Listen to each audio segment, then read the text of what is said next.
আসসালামু আলাইকুম। আজকে চলে আসলাম আরেকটি ভয়ঙ্কর গল্প নিয়ে। আজকের গল্পটি জয়পুরহাট পাঁচবিবি উপজেলা পাথরঘাটাতে। আজকে আপনাদের জানাবো সেই পাথরঘাটার ভয়ঙ্কর গল্প। এই পাথরঘাটাতে পূর্ব প্রাচীন যুগের নানান রকমের পাথর রয়েছে।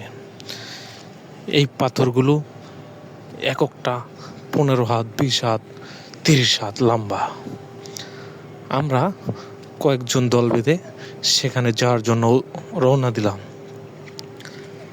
সাথে আমি, আমার বন্ধু আরও 2 জন।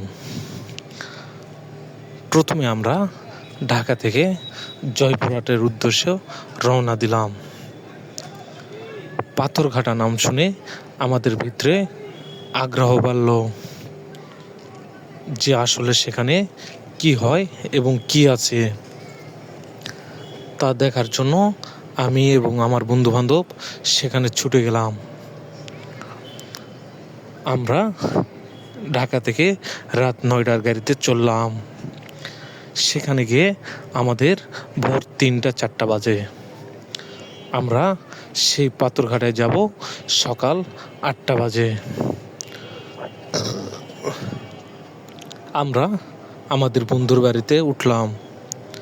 তারপরে সকাল 8টা বাজে আমরা পাথরঘাটার উদ্দেশ্যে রওনা দিলাম। সেখানে যাই দেখি বিশাল বিশাল হিজল গাছ, বট গাছ এবং রেন্ডিকরই গাছ। এক একটা গাছ যা 2-3 জনও ধরা যাবে না। সেই গাছগুলো দেখে আমাদের ভিতরে শিউরে উঠল। আমার এক বন্ধু একটি পাথর নিয়ে চলে আসছে। সেই পাথরটি নিয়ে আসার পরে যত্ন করে রেখে দিচ্ছে। তখন রাত হয়ে গেছে। রাত যখন 12টা বাজে, ঠিক তখন যেখানে পাথরটা রাখছে সেখান থেকে কিছু একটা শব্দ আসছিল। সেই শব্দটা আমরা কয়েকজনে শুনতে পাচ্ছিলাম।